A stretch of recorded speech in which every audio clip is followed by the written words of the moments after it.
Hello friends, कैसे हो सभी लोग। उम्मीद करता हूँ सब लोग बहुत अच्छे होंगे, बढ़िया होंगे और अच्छे से पढ़ाई कर रहे होंगे। पिछली क्लास में हम लोग यूनियन एंड इट्स टेरिटरी का जो है चैप्टर स्टार्ट कर दिया था, ठीक है। और हम लोग ने देखा था कि जो पार्ट 1 है यूनियन एंड इट्स टेरिटरी जो है वो पार्ट 1 में आता है और आर्टिकल नंबर 1 से 4 तक जो है ये डील करता है। आर्टिकल नंबर 1 से लेके 4 तक हम लोग ने बहुत अच्छे से किया भी है, ठीक है। आर्टिकल नंबर 1 देखा था कि उसमें क्या होता है। आर्टिकल नंबर 1 जो है कहता है कि साहब इंडिया दैट इज भारत है ना, shall be the union of state, है ना, not the federation rather than federation of the state. पूरा यूनियन ऑफ स्टेट क्या होता है और फेडरेशन ऑफ स्टेट क्या होता है वो हम लोग ने बहुत समझा था, ठीक है। और फिर हम लोग ने देखा कि जो यूनियन ऑफ जो टेरिटरी ऑफ इंडिया है उसमें क्या क्या चीजें आती हैं। यूनियन ऑफ इंडिया और टेरिटरी ऑफ इंडिया दोनों में अंतर क्या होता है, कौन सा वाइडर है कौन सा स्मॉलर है, ये सारी चीजें देखी। और उसके बाद में फिर देखा कि आर्टिकल नंबर 2 क्या है। और फिर आर्टिकल नंबर 3 में हमने बताया था कि आर्टिकल नंबर 3 जो है बहुत इंपॉर्टेंट है। उसमें रीऑर्गेनाइजेशन के बारे में जो है, इंटरनल रीऑर्गेनाइजेशन के बारे में, जो इंडिया की with in the territory of the country है उसमें कैसे कैसे हम लोग रीऑर्गेनाइज कर सकते हैं, ठीक है। जैसे 3-4 चीजें उसमें कर सकते थे। क्या, जैसे आप कोई एक स्टेट है उसके 4 भाग करना है वो कर सकते हो। 2 स्टेट है आपस में मर्ज कर सकते हो। किसी स्टेट की बाउंड्री घटा सकते हो, किसी की बढ़ा सकते हो, नाम बदल सकते हो, ये सारी चीजें जो है कर सकते हो। इनका एक सिंपल प्रोसीजर होता है, वो जो है आपको मैंने बहुत अच्छे से बताया था। सबका सिंपल एक ही प्रोसीजर है। और उसके बाद में फिर आर्टिकल नंबर 4 आपको समझाया था, बहुत अच्छे से हम लोग ने समझाया था, ठीक है। इतनी बातें हो गई थी आर्टिकल नंबर 4 तक। अब आपके दिमाग में आ रहा होगा सर कि आर्टिकल जब पार्ट जो यूनियन एंड टेरिटरी है ये डील ही करता है 1 नंबर से 4 नंबर तक, 1 से 4 नंबर आर्टिकल तक डील करता है, तो अब तो चैप्टर खत्म हो जाना चाहिए। बिल्कुल चैप्टर खत्म हो जाना चाहिए। लेकिन अभी क्या है, अभी मैं आपको इवोल्यूशन ऑफ स्टेट्स के बारे में बताने जा रहा हूं कि जो है ये जो राज्य है, ठीक है, टेरिटरीज हैं, यूनियन टेरिटरीज हैं, ये कैसे इनका इवोल्यूशन हुआ और कैसे सिस्टम पूरा आया है, ठीक है। क्योंकि यहां से क्वेश्चन आपको जो है पूछे जाते हैं, ठीक है। यहां से क्वेश्चन मतलब आता ही आता है, ठीक है। इस वजह से मैं आपको जो है ये सारी चीजें बताने जा रहा हूं, ठीक है। आप देखो बहुत ध्यान से, वो है इवोल्यूशन ऑफ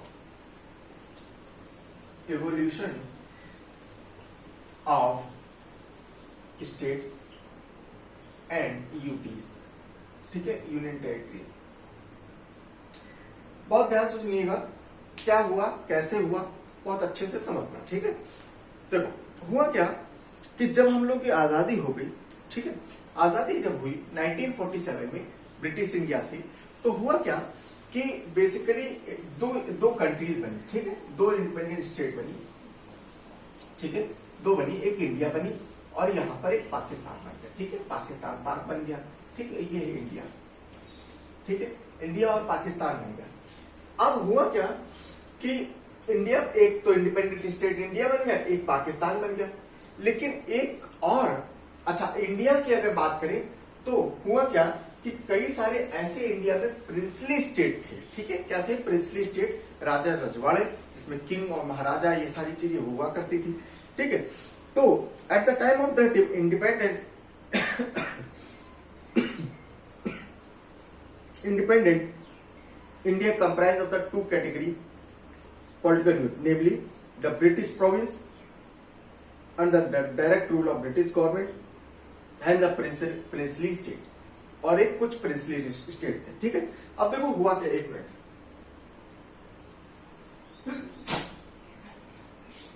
देखो जब हम लोग के जब आजादी का सिस्टम हुआ तो उसमें बेसिकली क्या हुआ था ना, दो पार्ट हुआ करते थे, ठीक है। अगर हम अभी पाकिस्तान भी अगर हम हटा दें, ठीक है, जो इंडिया था तो इंडिया में 2 चीज थी, ऐसे समझो।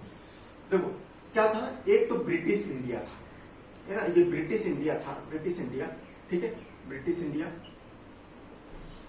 और एक था प्रिंसली स्टेट, ठीक है। प्रिंसली स्टेट वो था जो देखो ब्रिटिश इंडिया वो था जो ब्रिटिश क्राउन जो है उसको मैनेज कर रही थी, ठीक है, ब्रिटिश सरकार उसको जो है हुकूमत चला रही थी।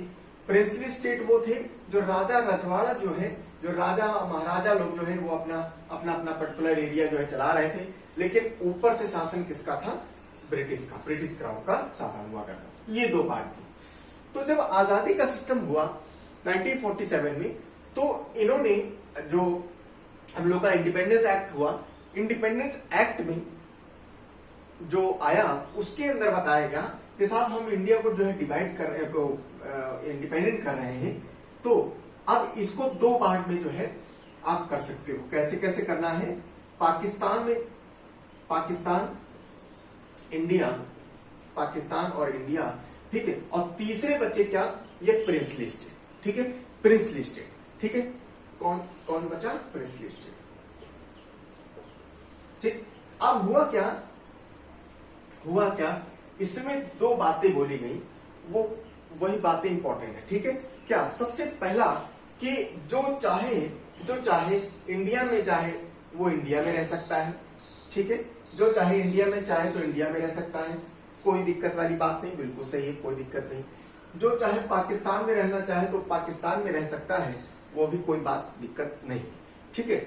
और तीसरी जो बात कही इन्होंने, तीसरी बात कही कि जो चाहे तो कुछ इंडिपेंडेंट चाहे तो इंडिपेंडेंट भी रह सकता है, ठीक है। क्या रह सकता है?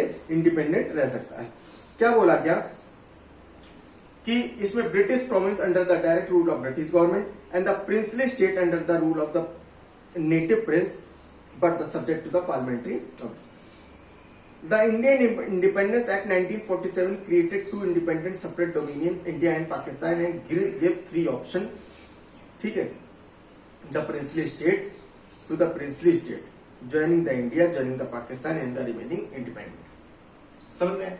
मतलब क्या हुआ कि इन्होंने इंडिया और पाकिस्तान बना दिया, और पाकिस्तान बनाने, इंडिया और पाकिस्तान बनाने के बाद में क्या बोला? तीन ऑप्शन दिए हैं कि आप जो लोग हैं इसमें, तो चाहे तो वो इंडिया में ज्वाइन कर सकते हैं, चाहे वो पाकिस्तान में ज्वाइन कर सकते हैं, या तो वो इंडिपेंडेंट रहे।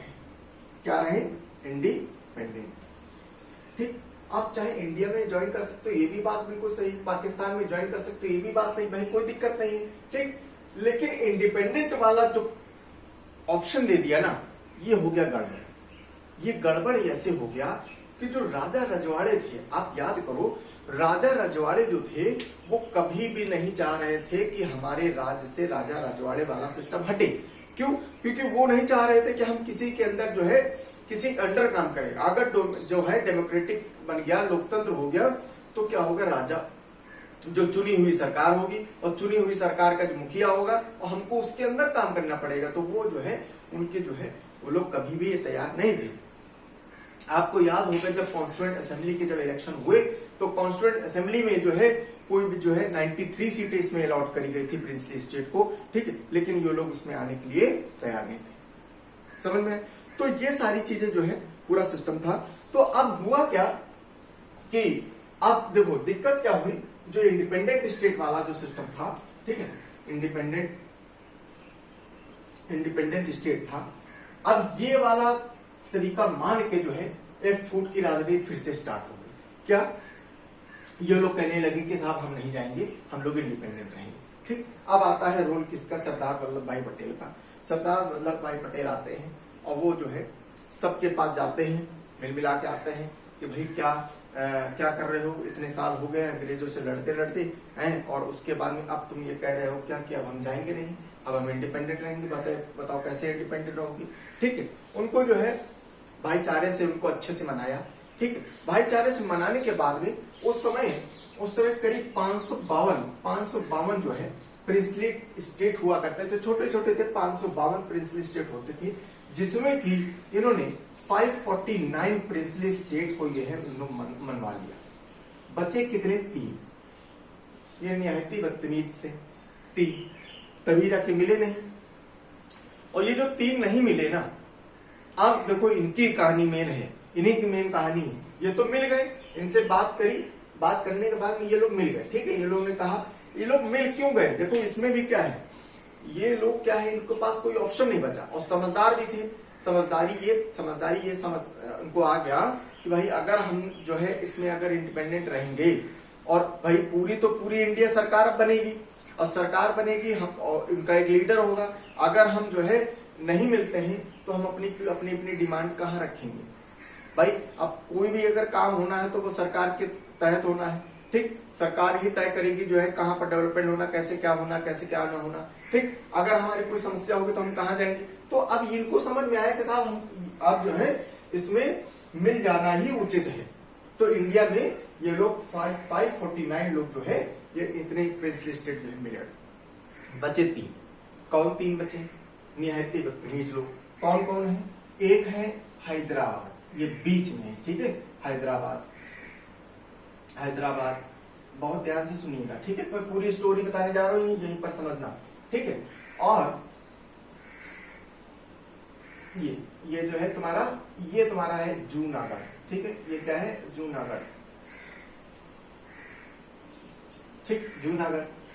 और इधर बसता है कश्मीर, ये 3 भैया 3 लोग नहीं मिले, ठीक। 3 लोग जब नहीं मिले, कौन कौन? हैदराबाद है, तो ये बड़ी इंपॉर्टेंट बात है, कौन 3 लोग जो है नहीं मिले थे, ठीक है। ये चीज आपको याद होना चाहिए कि हैदराबाद और जूनागढ़ और कश्मीर के, तो ये 3 प्रिंसली स्टेट जो है ये लोग नहीं मिले। तो इसमें क्या हुआ? अब देखो, अब जब नहीं मिले तो भैया इनके पास पहली बात तो गए फिर से, ठीक है। किसके पास? सबसे हैदराबाद के पास गए। हैदराबाद को समझ में नहीं आ रहा था। अब भाई देखो, तुम इनकी बुद्धिमता देखो कि चारों तरफ से इंडिया है, ठीक है। चारों तरफ से इंडिया है, ये बीच में हैदराबाद बैठा हुआ है। अगर ये अपने आप को इंडिपेंडेंट कह रहा है तो साहब ये बताओ ये जाएगा कहां से? ये कहां से जाएगा भाई? चारों तरफ इंडिया है, अब तुम इंडिपेंडेंट कैसे रह पाओगे भाई? आउटसाइड क्या है? फॉरेन बाउंड्री है अगर तुम्हारी, ठीक, तो कैसे जाओगे? कौन सी बुद्धि ये लगाए थे, ठीक। तो क्या हुआ? नहीं माने, फिर से गए इनको मनाने के लिए, नहीं माने, मिलिट्री भेज दी। सरकार हो गई थी, मिलिट्री भेजी, मार के भगा दिया, ठीक है। मान गए, आ गए अपने उसमें, ठीक। अब आते हैं जूनागढ़ में आए तो जूनागढ़ में क्या हुआ? देखो, यहां पर ये सिस्टम ऐसे था कि इनकी भी पॉपुलेशन क्या थी सिस्टम कि ये भी भाई साहब क्या थे, ये इंडिया में है, इधर भी इंडिया, ठीक, इधर भी इंडिया है और इधर सी बॉर्डर है, ये भी हमारा इंडिया में है, ठीक। अब ये भी बेचारे फंस गए, ठीक, ये भी फंस गए। तो अब ये क्या करें? इनको भी बताया गया, ठीक, चलो खैर ये भी मान गए, ठीक, मान गए। क्यों गए?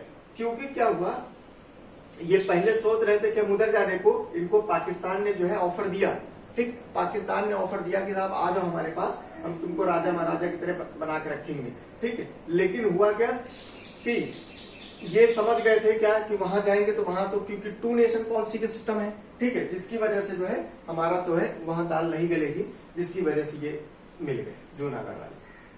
अब आता है कश्मीर की कंडीशन बिल्कुल अलग थी। कश्मीर कंडीशन अलग क्या थी कि ये साहब क्या है, बिल्कुल बिल्कुल टॉप में है। तो इंडिया इधर है और इधर पाकिस्तान है, तो ये इंडिया से भी जुड़ा था और पाकिस्तान से भी जुड़ा था, जिसकी वजह से कश्मीर के पास में ये कंडीशन थी कि साहब वो इंडिपेंडेंट चाहे तो रह सकता था, ठीक है। वो अगर बोला ये बात कि हम इंडिपेंडेंट रहना चाहें तो वो रह सकता था। उसकी ज्योग्राफिकल कंडीशन जो थी वो अलाउ कर देती थी, ठीक है। बाकी और दूसरी ये बात की बात है, लेकिन इनकी तो ज्योग्राफिकल कंडीशन ही नहीं रही, अलाउ कर रही थी, लेकिन पता नहीं कैसे की बात है इनकी। फिर क्या हुआ, कश्मीर वाला सिस्टम जो है बहुत इंपॉर्टेंट है, हरि सिंह थे, ठीक है। और यहाँ पाकिस्तान था।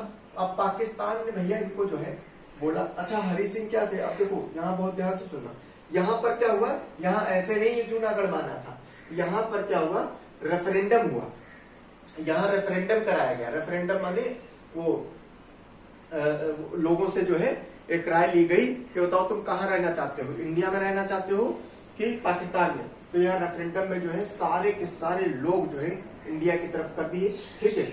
और उसके बाद पाकिस्तान की तरफ जो है बहुत ही कम, मतलब 100 से भी कम जो है उसमें वोट पड़े कि हम पाकिस्तान, बाकी सब इंडिया वाले थे। इसी वजह से रेफरेंडम के आधार पर जो है जूनागढ़ हमारे उसमें आ गया। ठीक है, अब क्या हुआ, एक मिनट,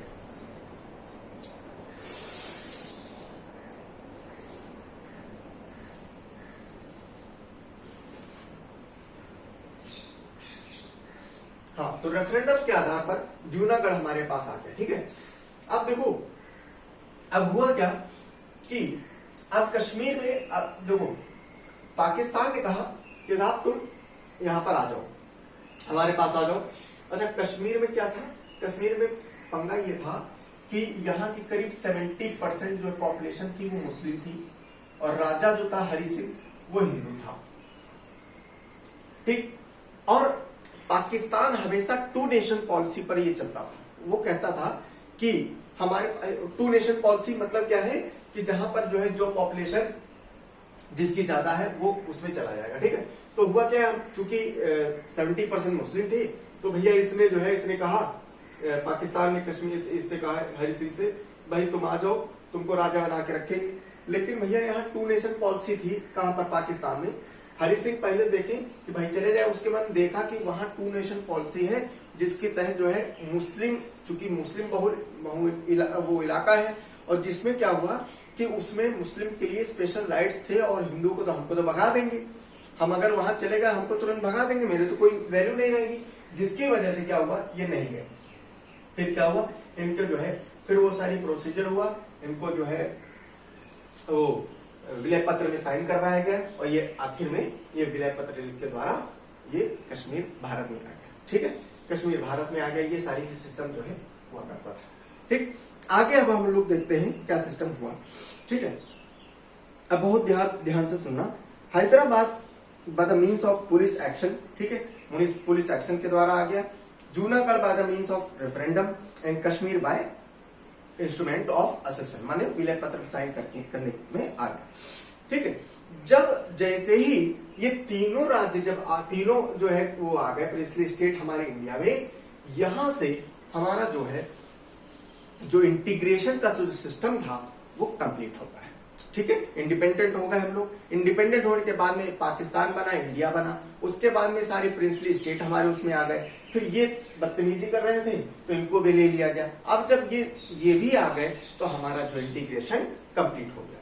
ठीक, तो अब जब कंप्लीट हो गया तो 1950 में, बहुत ध्यान से सुनिएगा, 1950 में क्या किया गया, कंप्लीट होने के बाद में constitution contain 4 fold classification of the state. जो स्टेट्स थे उनमें 4 फोल्ड करे गए, part A, part B, part C और पार्ट डी। ये 4 पार्ट में जो है डिवाइड किया गया। पहले कहीं भी जब हमारा संविधान बना है उस समय हमारे पास स्टेट और यूनियन टेरिटरी जो है नहीं हुआ करती थी। ये जो यूटी है, स्टेट तो होते थे लेकिन ये यूटी जो है ये यूटी नहीं हुआ करती थी। क्या होता था, टोटल जो वो थे उसमें जो है part A, part B, part C, part D, ये 4 पार्ट में इसको डिवाइड किया गया।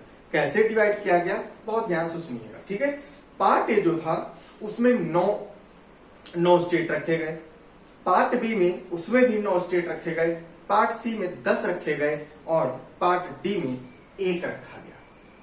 अगर आप कहो मैं आपको जो है बता भी देता हूं कौन कौन से पार्ट ए में है। ठीक है, आप लिखना चाहो तो लिख भी सकते हो। ठीक है, पार्ट ए में, पार्ट ए जो है उसमें असम है, बिहार, बॉम्बे, मध्य प्रदेश, मद्रास, उड़ीसा, पंजाब, यूनाइटेड प्रोविंस और वेस्ट बंगाल, ये है पार्ट ए में। पार्ट बी की अगर बात करें, Hyderabad, Jammu Kashmir, Madhya Bharat, Mysore, Patiala, east Punjab, Patiala and east Punjab एक ही है, राजस्थान, सौराष्ट्र, त्रावणकोर, कोचीन और विंध्य प्रदेश, ये 9 इसमें हो गए। पार्ट सी में अजमेर, भोपाल, बिलासपुर, कोच बिहार एक ही है, कुर्ग, दिल्ली, हिमाचल प्रदेश, कच्छ, मणिपुर और त्रिपुरा, ये 10 ये हो गए। और पार्ट डी जो टेरिटरीज थी, ये टेरिटरी बनाई गई। ठीक है, ये टेरिटरी बनाई गई, ये अंडोमान एंड निकोबार आइलैंड, ये 4 पार्ट डिवाइड करे गए। ठीक है, अब जब ये 4 पार्ट डिवाइड करे गए तो इसमें कौन किस ब्याह पर करा था कि पूरे जो है 29 हो गए थे, 29 पार्ट थे ये टोटल। अगर देखो जाए तो 9 प्लस 9 18 हो जाएंगे, 18 प्लस 10 पार्ट सी में 10 है तो कितने 28 हो जाएगा, एक अंडोबार और निकोबार 29 हो जाएंगे। ठीक है, फिर क्या हुआ, अब इसको किस ब्याह पर किया, part A state comprised of 9 erstwhile governor province of British India. जो गवर्नर प्रोविंस थे उनको जो है रखा गया पार्ट ए में। Part B state considered of 9 erstwhile princely state with legislature, जिनके पास वो प्रिंसली स्टेट जिनके पास लेजिस्लेचर था वो पार्ट बी में रखे गए। पार्ट सी में वो रखे गए जिसमें कमिश्नरी प्रोविंस था और पार्ट जो है कमिश्नरी प्रोविंस हुआ करता था, और पार्ट डी में एक रखा गया that is Andaman and Nicobar island. ठीक है, अब सुनो, अब ये सारी चीजें कंप्लीट हो गई। ठीक है, ये 4 पार्ट में डिवाइड कर दिया गया। अब देखो यहां से अब एक नई कहानी स्टार्ट होती है, बहुत ध्यान से सुनिएगा। ठीक है, मैं इसको डाल रहा हूं क्योंकि अब बिल्कुल एक नई कहानी यहां से स्टार्ट हो रही है। ठीक, जब ये on the basis of governor की जो प्रोविंस है वो ऑन द बेसिस ऑफ वो प्रोविंस जहां पर जो है जो कमिश्नरीज है उनके आधार पर, ठीक है, वो प्रोविंस जिनका जो है जैसे अंडोमान निकोबार हो गया, ठीक, और वो प्रोविंस जहां पर लेजिस्लेचर है, इसके आधार पर जब 4 प्रोविंस में जब ये डिवाइड कर दिया गया तो हुआ क्या कि दिक्कतें स्टार्ट होने लगी। बेसिकली कहा, साउथ इंडिया जो नीचे वाला पार्ट है, यहां पर जो है एक आक्रोश, एक जन आंदोलन टाइप में स्टार्ट हो गया कि साहब ये ऐसे कैसे हो सकता है, पूरा का पूरा इतना बड़ा भारत और 4 प्रोविंस में जो है 4 पार्ट में इसको डिवाइड कर दिया गया है, इसमें तो हमारा कहीं जगह ही नहीं।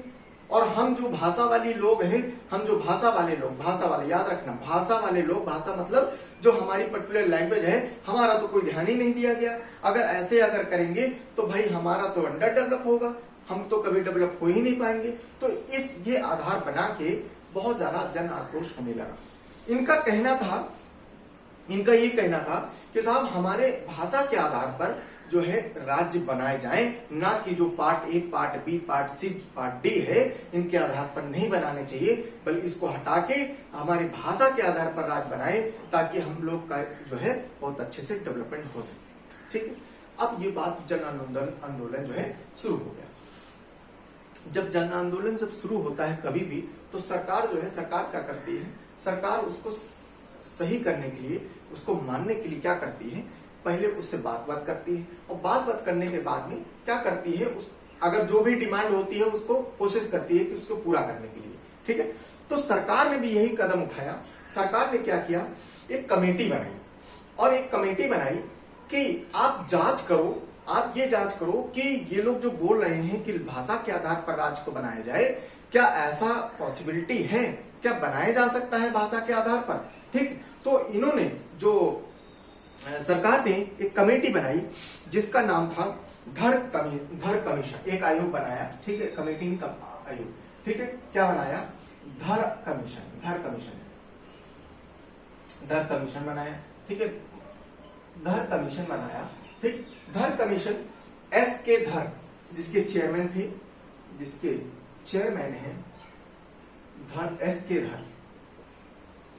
धर बहुत इंपॉर्टेंट है ये सारी चीजें। ठीक है, ये चेयरमैन, धर कमीशन, ठीक है, ये सारी चीजें बहुत इंपॉर्टेंट। ठीक,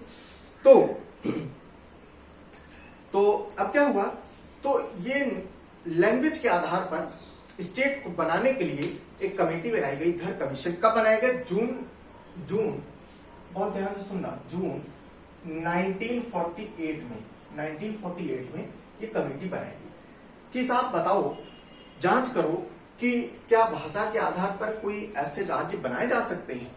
क्योंकि सरकार का मानना था कि भाई देखो, भाषा हमारे यहाँ बहुत है, हजारों भाषा हैं, और हजारों भाषा के आधार पर जो है ये सारी चीजें नहीं हो सकती। तो धर कमीशन का बनाया गया, धर कमीशन जो है जिसके चेयरमैन है एसके धर, और ये इन्होंने जून 1948 में एक कमीशन बनाया, और इसमें धर कमीशन ने क्या किया, बिना टाइम गवाए ही दिसंबर 19 उसी साल 1948 में अपनी रिपोर्ट पेश करी। रिपोर्ट में इन्होंने साफ साफ कहा कि साहब भाषा हमारे यहाँ बहुत ज्यादा है और भाषा के आधार पर राज्य को नहीं बनाया जा सकता, किसी भी हालत में भाषा के आधार पर नहीं बनाया जा सकता। अगर ऐसा हुआ तब तो इसमें हजारों भाषा है, तो क्या हजारों पार्ट में डिवाइड करोगे इंडिया को? ठीक, वो तो पॉसिबल नहीं है। इस वजह से ये चीज पॉसिबल नहीं है। ठीक है, तो धर कमीशन जो है ये बिल्कुल अगेंस्ट में मतलब अगेंस्ट में उनका डिसीजन देता है।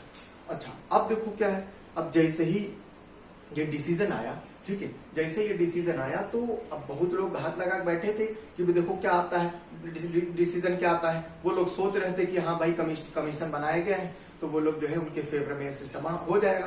ठीक, लेकिन धर कमीशन ने क्या कह दिया कि साहब नहीं, भाषा के आधार पर नहीं हो पाएगा। ठीक, जिसकी वजह से क्या हुआ, जो आंदोलन था फिर से बड़ी तेज होने लगा। ठीक, जब ये एसके धर कमीशन बनाया था, ये धर कमीशन बनाया था तो आंदोलन जो हो रहा था वो डाउन पड़ गया था। ठीक, डाउन पड़ गया था। लेकिन जैसे ही इसने रिपोर्ट पेश करी दिसंबर 1948 में, तो क्या हुआ, वो आंदोलन जो है फिर से स्टार्ट हो गया। ठीक, और जैसे ये फिर से स्टार्ट हुआ, SK Dhar Commission examined the feasibility of the commission and submitted its report in December 1948. ठीक है, and recommended the reorganization of state on the basis of administration convenience rather than linguistic factor. धर commission ने दो बातें कही कि साहब linguistic के आधार, लिंग्विस्टिक मतलब भाषा के आधार पर जो है आप स्टेट को नहीं बना सकते।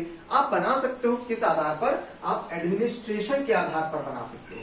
किसके आधार पर, एडमिनिस्ट्रेशन, एडमिनिस्ट्रेशन के आधार पर जो है आप जो है बना सकते हो, लिंग्विस्टिक के आधार पर नहीं बना सकते हो। लिंग्विस्टिक के आधार पर नहीं बनाया जा सकता। कौन कह रहा है, धर कमीशन की अपनी रिपोर्ट कहती है। कब, दिसंबर 1948 में। ठीक है, उसके बाद में this created much resentment and led to the appointment of the another linguistic committee by the Congress in December 1904 itself and the अब देखो, अब हुआ क्या कि जैसे ही बवाल होना शुरू, फिर से जैसे ही इन्होंने रिपोर्ट पेश करी कि साहब भाषा के आधार पर नहीं बन सकता और एडमिनिस्ट्रेशन के आधार पर बनेगा, तुरंत ही क्या हुआ, एकदम से फिर से बवाल, फिर से जो है आक्रोश स्टार्ट हो गया, आंदोलन स्टार्ट हो गया। तो उसी समय जो कांग्रेस की जो सरकार चल रही थी जवाहरलाल नेहरू के अंडर में, तो उन्होंने क्या किया, बिना देरी करे उसी दिसंबर 19 जैसे ही रिपोर्ट आई, आंदोलन शुरू हुआ, आंदोलन बढ़े ना, इसकी वजह से उन्होंने तुरंत ही फिर से जो है ये कमीशन को जो है गठन कर दिया। और एक कमीशन जो गठन किया, वो कमीशन इस बार सोचा कि साहब एक ऐसा कमीशन लेके आते हैं जो एक हाईली इंटेलेक्चुअल बंदे हैं और बहुत जिनका जो है जनप्रतिनिधि जो है बहुत ज्यादा है। ठीक है, जिनको जो है बहुत कायदे से लोग पूछते टाइप में हैं। ठीक, उनका जो है कमीशन बनाते हैं। तो उस समय का कमीशन बनाया गया जेवीपी कमीशन बनाया गया। क्या बनाया गया, जेवीपी कमीशन बनाया गया। कौन सा, जे माने जवाहरलाल नेहरू, वी माने वल्लभ भाई पटेल और पी माने पटती सीतारमैया। ठीक है, पटती सीतारमैया, वो इसी दिसंबर में जो है बना दिया। ठीक, अब इनको क्यों बनाया गया, इनको बनाया गया कि साहब आप जो इनकी जो धर कमीशन की रिपोर्ट है इसको रिव्यू करने के लिए और देखने के लिए कि क्या मतलब जो है क्या वाकई में बन सकता है कि नहीं बन सकता है। ठीक, और ये भी मतलब हुआ कि इस वजह से भी बनाया गया था कि मतलब जैसे जवाहरलाल नेहरू, वल्लभ भाई पटेल, इनके जो है मतलब बहुत ज्यादा फैन फॉलोइंग हुआ करती थी। तो अब भाई देखो, जो फैन फॉलोइंग होती है ना, तो उसमें क्या है कि अगर ये लोग, तो जनता को ये मैसेज जाएगा कि साहब ये लोग कमेटी में है और ये लोग जो है, ये लोग अगर जब अपनी रिपोर्ट पेश करेंगे तो जनता सोचेगी कि हाँ ये लोग कभी भी गलत नहीं करेंगे। ठीक है, दूसरी बात क्या है, जब कोई बड़ा व्यक्ति जब इंसान को कह देता है ना कि हाँ ये नहीं, ये ठीक है, ठीक है, तो जन आक्रोश जो है मतलब बंद हो जाता है। ठीक है, और लोग बात मान लेते हैं उस बात को। ठीक, तो इन्होंने जो है इस कमेटी को बनाया। ठीक है, created representative led the committee of the Congress December 19 itself and to examine the whole question of risk. It considered Jawaharlal Nehru, Vallabhbhai Patel and Patati Sitaramayya and hence was popularly known as JVP committee. It submitted its report in April 1949. अब देखो दिसंबर में इसको बनाया गया है। ठीक है, कब बनाया गया, दिसंबर 1948 में ही इसको बना दिया और इसने अप्रैल इसने बिना देरी करे अप्रैल 1949 में ही अपनी रिपोर्ट पेश कर दी। ठीक, अपनी रिपोर्ट पेश कर दी। और रिपोर्ट जो पेश करी, रिपोर्ट भाई क्या हो सकता है, आप खुद ही सोचो। क्या भाषा के आधार पर स्टेट बनाए जा सकते हैं? आप खुद ही आप दिमाग लगा सकते हो कि भाषा के आधार पर ये पॉसिबल नहीं है कि आप बना सकते हो। ठीक है, क्योंकि भाषा बहुत सारी है। ठीक, तो इन्होंने क्या बताया, इन्होंने बताया कि it submitted its report in April 1949 and formally rejected the language as the basis of reorganisation of state. इन्होंने बताया कि लैंग्वेज के आधार पर रीऑर्गेनाइजेशन नहीं हो सकता है। ठीक है, और अब देखो, अब जैसे ही ये चीज बताया, अब ये लोग क्या पहले सोचे थे कि भाई अगर हम भाई बड़े बड़े नेता हैं, ये लोग अगर अपना वक्तव्य रखेंगे, अपनी रिपोर्ट पेश करेंगे तो जन लोग बात जो है मान जाएंगे। लेकिन ऐसा हुआ नहीं, ऐसा हुआ नहीं। जन आक्रोश फिर उमड़ गया। ठीक, जन आक्रोश उमड़ गया, बहुत आंदोलन, बड़े बड़े आंदोलन, और बड़े बड़े आंदोलन नहीं, बहुत जबरदस्त आंदोलन स्टार्ट हो गए। ठीक है, एक वो है, इनका नाम है, लीडर थे, कांग्रेस लीडर थे, जिनका नाम था पट्टी श्री रामुलु। ठीक है, श्री रामुलु, पट्टी श्री रामुलु नाम है। ये भाई साहब जो है अनशन पर बैठ गए, भूख हड़ताल पर बैठ गए, और 56 दिन के बाद में इनकी डेथ भी हो गई। ठीक, इनकी डेथ भी हो गई। तो जिसके आधार पर जो है बहुत मतलब जन आक्रोश जो है बहुत ज्यादा होने लगा। However in October 1953 the government of India was forced to create the first linguistic state known as Andhra state. अब जब इतने ज्यादा आंदोलन होने लगे, ठीक है, इतने ज्यादा, जब जेवीपी कमीशन की भी रिपोर्ट जब आई, उसके बाद में भी आंदोलन जब नहीं रुका, तो फिर क्या हुआ, सरकार को झुकना पड़ा। और झुकने के आधार पर जब झुकी, और झुकने के बाद क्या हुआ, इन्होंने पहला स्टेट आंध्र स्टेट बनाया। क्या बनाया? आंध्र स्टेट। आंध्र प्रदेश नहीं है, याद रखना, आंध्र स्टेट है। क्या है? लिंग्विस्टिक के आधार पर, इस लिंग्विस्टिक के आधार पर आंध्र स्टेट पहला राज्य बनाते हैं। ठीक है, आंध्र स्टेट अलग है, आंध्र प्रदेश अलग है। ठीक है, तो ये कह सकते हैं पहला ही क्वेश्चन है कि बताओ लिंग्विस्टिक, भाषा के आधार पर पहला बनने वाला देश, पहला बनने वाला प्रदेश कौन है? आंध्र स्टेट। ठीक है, आंध्र राज्य। ठीक है, आंध्र राज्य बनाया। And Andhra state by separating Telugu speaking area from Madras. Madras से ये बनाया गया था। मद्रास हुआ करता था, तो मद्रास में जो तेलुगु बोलने वाले लोग थे, उनको जो है उनसे निकाल के आंध्र स्टेट बना दिया गया। समझ में आया? ठीक है, तो ये 3 क्वेश्चन है, कहां से निकाला गया? मद्रास से। ठीक है, मद्रास से निकाला गया। मद्रास के जो तेलुगु बोलने वाले लोग थे, उनसे निकाल के बना दिया। ठीक है, अब देखो, अब हुआ क्या, अब जैसे ही आंध्र स्टेट बनाया, ठीक है, जैसे आंध्र स्टेट बनाया, आंध्र स्टेट बनाने के बाद में हुआ क्या कि जैसे, अब देखो होता क्या है ना कि जब एक कभी चीज बन जाती है, उसके आधार पर जो है सब लोग अपनी अपनी डिमांड रखना स्टार्ट कर देते हैं। ठीक है, सब लोग अपनी अपनी डिमांड रखना। अब जैसे आप अगर घर की बात करो, ठीक है, अगर अपने घर ही की बात करो, अगर घर में चार भाई बहन हो, ठीक है, 4 भाई बहन छोटे छोटे हैं। अब पता चला पापा ने एक को टॉफी लिया या एक को केक दिया, ठीक, एक को केक दिया, तो अब वो 3 को, अगर 3 को नहीं दिया, 3 जो है क्या करने लगे, वो भी मांगने लगेंगे। ठीक, उसी प्रकार से जब आंध्र जो स्टेट बना, तो अब क्या हुआ, बाकी की जो जितनी कम्युनिटी थे, भाषा वाले लोग थे, तो वो क्या हुआ, वो एकदम से अपनी टीम डिमांड करने लगे, हमको भी चाहिए, हम भी, हमारा भी स्टेट जो है, हम लोग ये भाषा वाले हैं तो हमारा भी स्टेट बनना चाहिए, हम लोग ये भाषा वाले हैं तो हम लोग भी हमारा स्टेट बनना चाहिए। तो सारी लोग डिमांड करने लगे। तो इसके आधार पर जो है सरकार ने कहा, सरकार ने फिर एक जो है कमीशन बनाती है, और जिसका नाम है, जिसका चेयरमैन होते हैं फजल अली, और इसी के नाम पर जो है, उनके चेयरमैनशिप के नाम पर ही कमीशन का नाम पड़ गया फजल अली कमीशन। क्या नाम पड़ा? फजल अली कमीशन। ठीक है, फजल अली कमीशन क्या था और कैसे हुआ, आगे सिस्टम बहुत ध्यान से सुनिएगा। ठीक है, बहुत ध्यान से देखिएगा। इसको मैं मिटा देता हूं और देखते हैं कि फजल अली कमीशन जो है फजल अली कमीशन, ठीक है, फजल अली कमीशन बनाया गया, ठीक है, फजल अली कमीशन बनाया गया। 1 मिनट के,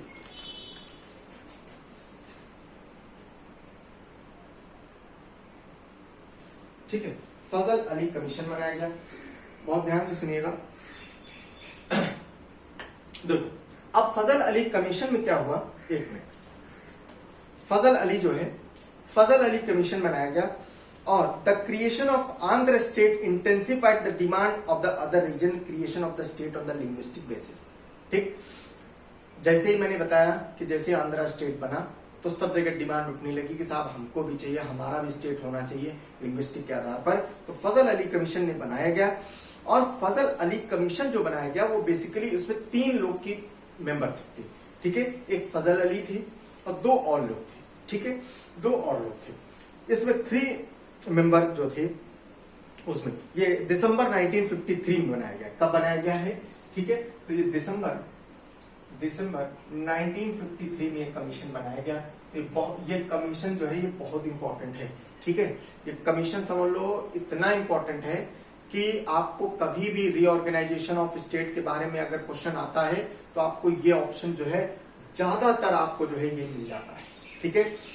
और जो चूंकि जेवीपी कमीशन, एसके धर 3 ही कमीशन है बेसिकली, ठीक है, जो हम लोग पढ़ रहे हैं, ठीक है, तो ये वाले तीनों कमीशन बहुत इंपॉर्टेंट है। इनका कब हुआ है, इनके आधार पर क्या हुआ है, इनकी कमेटी की रिपोर्ट क्या थी, इनके चेयरमैन कौन थे, कब आया है, ठीक है, और उसके आधार पर कौन सा राज्य बना है, समझ रहे हो। तो इस वजह से ये बहुत इंपॉर्टेंट बन जाते हैं, ठीक है, बहुत अच्छे एक एक पॉइंट में पढ़ा रहा हूं ताकि आपको कोई पॉइंट ओमिट ना हो पाए, ठीक है। तो फजल अली कमीशन जो है कब आता है, ये आता है दिसंबर 1953 में। इसमें 3 मेंबर होते हैं टोटल, ठीक है, 3 मेंबर्स होते हैं, ठीक है, 3 मेंबर, ठीक। तो एक में कौन कौन से होते हैं, ये एक तो होते हैं यही फजल अली, ठीक है, फजल अली होते हैं, ठीक, फजल अली, ये तो चेयरमैन है, ये चेयरमैन है, ठीक, चेयरमैन है, इसी वजह से इनके नाम से बन गया है, ठीक है। दूसरे जो होते हैं वो है KM पनिकर, दूसरे हैं KM पनिकर, ठीक है, पनिकर, और तीसरे हैं HN कुंजरू, ठीक है, HN कुंजरू, ठीक है, HN कुंजरू, ठीक है। तो ये पूछा जाता है, बताओ इनमें से कौन सा फजल अली कमीशन का मेंबर नहीं था, ठीक। तो ये तीनों चीजें आपको मालूम होनी चाहिए, या इनमें से कौन सा मेंबर था, ठीक है। तो पता चला ऐसे करके 3 ऑप्शन दे दिए और एक कोई दूसरा दे दिया, उसमें आप जो है कंफ्यूज हो जाओगे, ठीक है। तो फजल अली कमीशन है तो फजल अली इसके चेयरमैन भी हो जाएंगे, KM पनिकर जो है और HN कुंजरू है, ये 3 मेंबर की कमेटी थी, ठीक है, बहुत ध्यान से सुनिए। अच्छा, अब हुआ क्या कि it submitted its report in September 1955, सितंबर 1955 में जो है इन्होंने, अच्छा इनकी रिपोर्ट जो थी वो बहुत अलग भी थी और बहुत इंपॉर्टेंट भी है, एग्जाम पॉइंट ऑफ व्यू से बहुत इंपॉर्टेंट है, क्योंकि इनकी जो रिपोर्ट है वो बहुत इंपॉर्टेंट। कैसे, इन्होंने साहब बताया, इन्होंने सितंबर 55 में जो है अपनी जो है रिपोर्ट पेश करी, and broadly accepted the language as the basis of reorganisation of the state. इन्होंने कहा कि साहब लैंग्वेज के आधार पर भी स्टेट बन सकते हैं, लेकिन लगा दिया क्या कि but it rejected the theory of 1 language 1 state. अब देखो दोनों में अंतर है। इन्होंने कहा कि साहब लैंग्वेज के आधार पर हम स्टेट को बना सकते हैं, लेकिन अगर आप ये कहो कि साहब एक लैंग्वेज के आधार पर एक स्टेट, तब तो हजारों लैंग्वेज हैं, हजारों स्टेट बन जाएंगे, तो ऐसा तो पॉसिबल नहीं है, ऐसे नहीं बन सकता। कैसे बनेगा, 1, अब तो ये बताया कि 1 लैंग्वेज 1 स्टेट, ये पॉसिबल नहीं, ये नहीं होगा। लैंग्वेज के आधार बन सकते हैं, लेकिन ये नहीं कि 1 लैंग्वेज 1 आधार, ठीक है, दोनों पॉइंट समझना। और क्या बोला इन्होंने कि it's view was that the unity of India should be regarded as the primary consideration in redrawing the country's political unit. हम कोई भी राज्य बनाते हैं तो उसमें जो यूनिटी ऑफ इंडिया है वो अलग नहीं होनी चाहिए। क्योंकि देखो होता क्या है ना, अगर आप जो है भाई देखो अंग्रेज लोग क्या कर रहे हैं, वही काम तुम लोग कर रहे हो। अंग्रेज लोग क्या कर रहे हैं, वो 1909 से यही करते आ रहे हैं। क्या सेपरेशन, मतलब divide and rule policy. Hindu को मुस्लिम, मुस्लिम और हिंदू हटा दिया। अब हिंदू अलग हो गया, मुस्लिम अलग हो गया। क्रिश्चियन को हटाया, बौद्ध को हटाया, SC ST को हटाया, है सबको डिवाइड एंड पॉलिसी। अब अगर पॉलिसी तो अगर हिंदू को अलग अगर ना हटाए होते, पहले हम लोग में कितनी एकता हुआ करती थी, समझ रहे हो, उसके पहले कितनी एकता होती थी।